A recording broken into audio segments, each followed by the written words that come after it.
إن الحمد لله نحمده ونستعينه ونستغفره ونعوذ بالله من شرور أنفسنا ومن سيئات أعمالنا من يهده الله فلا مضل له ومن يضلل فلا هادي له وأشهد أن لا إله إلا الله وحده لا شريك له وأشهد أن محمدًا عبده ورسوله صلى الله عليه وعلى آله وأصحابه وسلم تسليما كثيرا.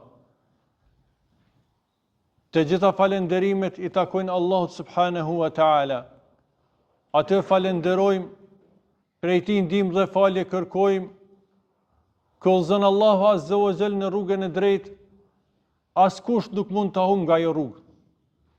Ndërsa atë që Allahu azza wa jall e humb me drejtsinë e Tij, askush nuk mund ta udhëzojë. Dëshmoj se nuk meriton askush të adhurohet pas Allahut azza wa jall, ai është një dhe nuk ka shok, dhe dëshmoj se Muhamedi është robi I Allahut dhe I dërguari I Tij. Salavat dhe selame të shumta dërgojmë mbi të dërguarin ton, mbi familjen e Tij dhe mbi të gjithë shokët e Tij. Vllazën të nderuam, ju porosis juve dhe veten time me frikë ndaj Allahut azza wa jall. Frikë e cila na shoqëron gjithherë, edhe kur jemi vetëm, edhe kur jemi në publik. Frikë e cila na shtyn të kryejmë urdhrat e Allahut azza wa jall e të largohemi nga ajo që ai ka ndaluar. Frikë e cila do të kthehet në siguri, nga se frika ndaj Allahut azza wa jall do të thotë kthim te vetë Allahu azza wa jall, ku do të gjesh siguri, ku do të gjesh shprehje dhe ku do të gjesh lumturinë, jo të plot realisht këtë botë, mirë po do ta fitosh lumturinë e plot në botën tjetër. Allahu subhanahu wa ta'ala e krijoi njeriu dhe I dha begatin e jetës. Kjo begati që është e paqmueshme nga njerëz. Dhe fakti se si njerëz nuk e vlerësojnë jetën, nuk e marrin me seriozitet, e marrin lojë, e kalojnë kot, e humbin kohën, kjo tregon se sa është e pa vlerësuar nga ana e njerëzve. Po ashtu, njëjtë mund të themi që nuk vlerësohet jeta dhe edhe feja. Por jeta në aspekte të ndryshme duke përfshi edhe fenë. Se përndryshe mund me thonë edhe fenë komplet, se feja nuk është një fjalë që thuhet, po është një jetë që jetohet. Komplet jeta jote duhet të jetë fe dhe bindje ndaj Allahut azza wa jall. Atëherë mos vlerësimi I jetës do të thotë që nuk e ke vlerësuar rëndësinë e ardhjes tonë në këtë botë, qëllimin që ke ardhur me adhuru Allahu subhanahu wa taala. Por me një thes veçantë vllazni, është periudha më e rëndësishme e jetës së njeriu. Është periudha e rinisë.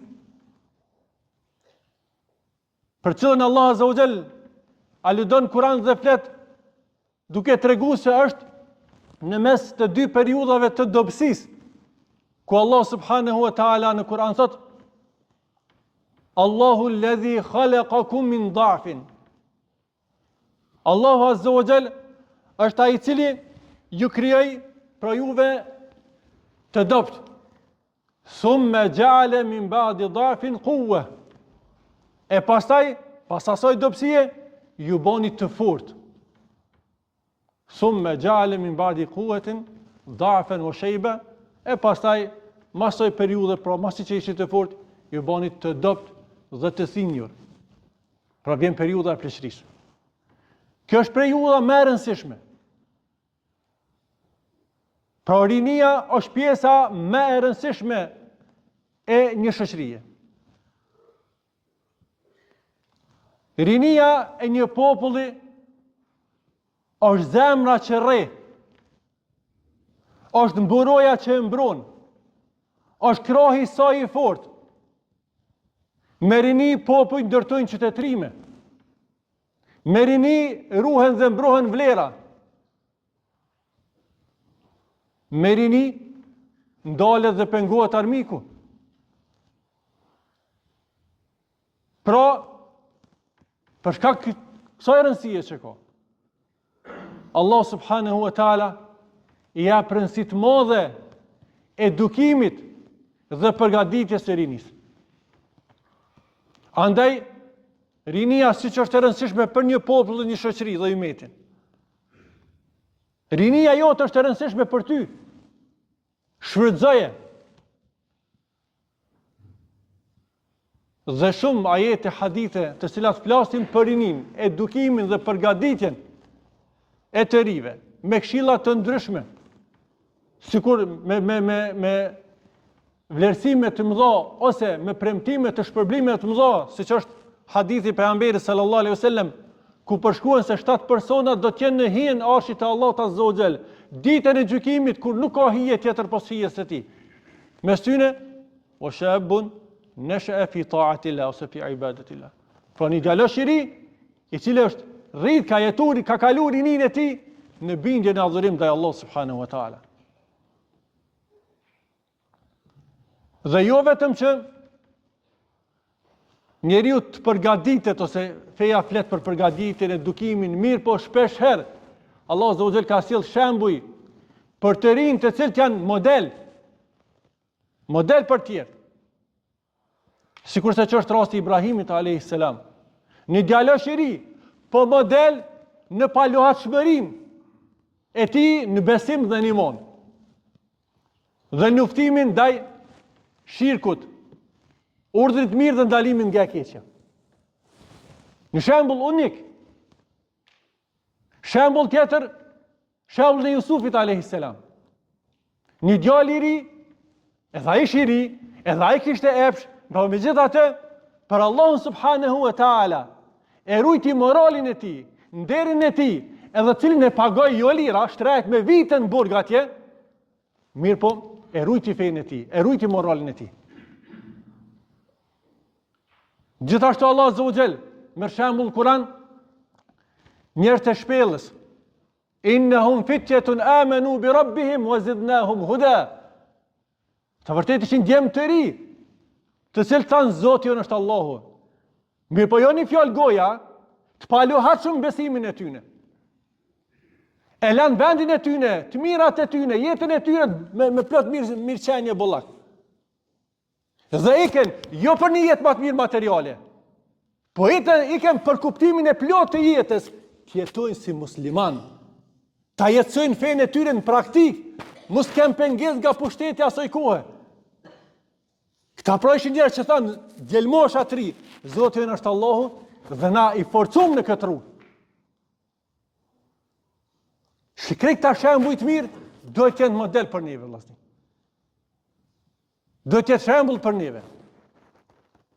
Që nëse nuk e shfrytëzon këtë periudhë më të mirë të jetës tonë, ku e ki fuqinë, energjinë, me dhonë, me kontribu për fenë tonë, për vendin tonë, për shoqërinë tonë, kur do me dhonë? Ne dim se rinia janë energjia e një populli dhe një vendi. Rinia janë krenaria dhe madhështia e një vendi. Nëse rinia është e prishur, nëse rinia është e dopt, nëse rinia nuk është e edukume, nëse rinia nuk është serioze, nuk e ka marrë jetën seriozisht dhe emanetin e përgjithësinë që e ka. Andaj duhet shumë të punojmë në edukimin e brezave të ri dhe gjithë ata që sot janë të ri dhe sfidat me cilat ballafaqohen, duhet mbështeten te Allahu, kthehen tek Allahu azza wa xal, kërkojnë ndihmën e tij dhe me fuqinë fizike që kanë, ta shtojnë edhe fuqinë e imanit dhe besimit e palohatshmërisë e të vazhdojnë rrugën e Allahut azza wa xal. Pejgamberi sallallahu alaihi wasallam shto hadithe këshillon djem të ri, sa aty në sytë e umetit, e sytë e një populli. Ja gulam, ihfadhillaha yahfazka. O djalosh, Ruja Allahun, Allahu të runë ty. Ruja Allahun, Allahu të runë, pra ruja Allahun në rinin tone. Allahu do të runë rinien, pleqëri edhe në tardhmen tone.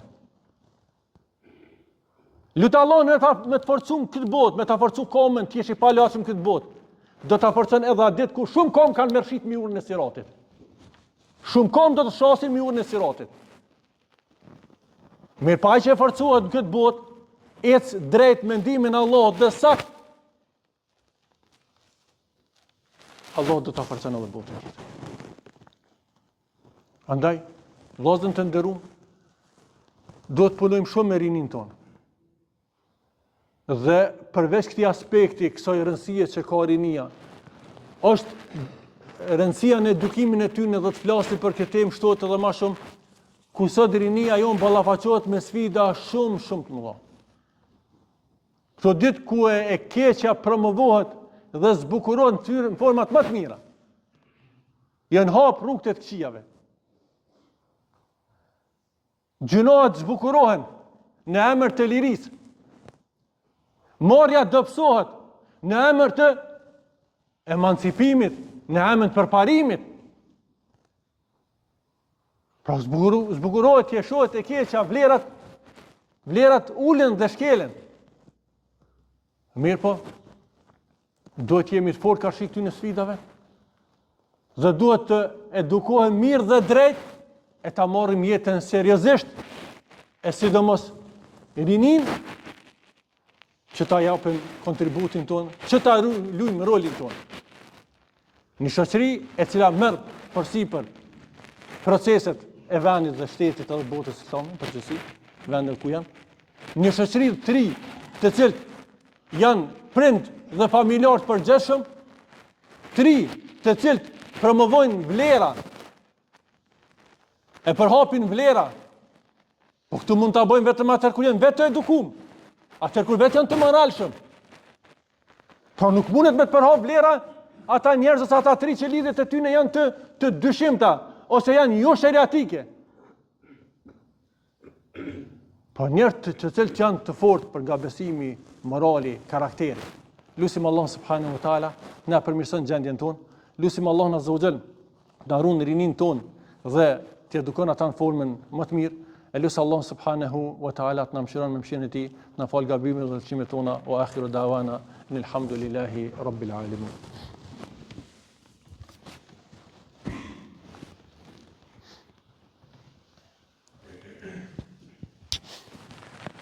Bismillah, alhamdulillah, wassalatu wassalamu ala rasulillah. Allahun azza wa jall e falenderojmë gjithherë, salavat dhe selame dërgojmë mbi të dërguarin tonë. Lusë Allah subhanahu wa ta'ala në bën për njerëzve të cilët janë qelësa që hapin dyert e mira të hajrit, e për atyre që ndry dhe mbyllin ato dyert e këqija dhe të sherrit. Njerëz të cilët e njohin të vërtetën dhe thrasin të, duke u kapur fort për librin e Allahut dhe sunetin e pejgamberit sallallahu alaihi wasallam. Kjo periudha e verës përveç tjerash është një periudhë vllazni ku në shumë xhamia, në shumë vende organizohen edhe kurse fetare, edhe mësime fetare, pikërisht që me eduku fëmijët tonë. Kjo pjesë e rëndësishme e jetës njerit, gjithsesi e që i paraprin asaj pjesë e rinisë që thamë më herët, pjesë më të rëndësishme, po që na shohim shumë njerëz të cilët janë të qëndrueshëm në fenë e Allahut, janë 5 vakte namaz, janë me agjërimin, fillet i kanë marrë në vazhdimin e tyre duke qenë fëmijë. Atë në shumë xhamia bën këto organizime, edhe në xhamin tonë do të bëjmë inshallah prej 13, domethënë jo javës që vjen, javës tjetër, kemi disa javë kurse me fëmijë. Atëherë bini fëmijët e juaj. Bini që të mësojnë fenë Allahut, të edukohen me Islam, me këto mësime të Allah subhanahu wa taala. Po gjithashtu e dini që nga java e kaluar se këtë javë prit Hanës ka filluar edhe shkolla verore në Vushtre. Kështu që me thonë drejtën ka qenë një kërkesë e këshillit që në gjitha xhamiat të kërkohet një ndihmë për atë shkollë, për arsye se kanë shpenzime për nxënësa, qoftë ushqime, pije, gjëra që ka nevojë, po me thonë drejtën harrova javën e kaluar me një këtu. Kështu që mjetet e cilat do të mbledhen në arkën e xhamisë sadaka këtë javë, po edhe javën e kaluar do të shkojnë për atë shkollë verore. Kjo le tjetë një nxitje për gjithë neve që të kontribuojmë edhe në aspektin material, mirë po një lutje e veçantë. Ata që kanë fëmijë, ata që kanë nipa, le t'i çojnë në shkolla, le t'i çojnë në shkolla verore për të mësuar feja Allahut azza wa jalla, le t'i çojnë për xhamia. Ajo është armja juaj. Dhe ju jeni përgjegjës për ta. Allahumma salli ala Muhammedin wa ala ali Muhammed, kama sallaita ala Ibrahim wa ala ali Ibrahim innaka Hamidum Majid, wa barik ala Muhammedin wa ala ali Muhammed, كما باركت على إبراهيم وعلى آل إبراهيم إنك حميد مجيد إن الله يأمر بالعدل والإحسان وإيتاء ذي القربى وينهى عن الفحشاء والمنكر والبغي يعظكم لعلكم تذكرون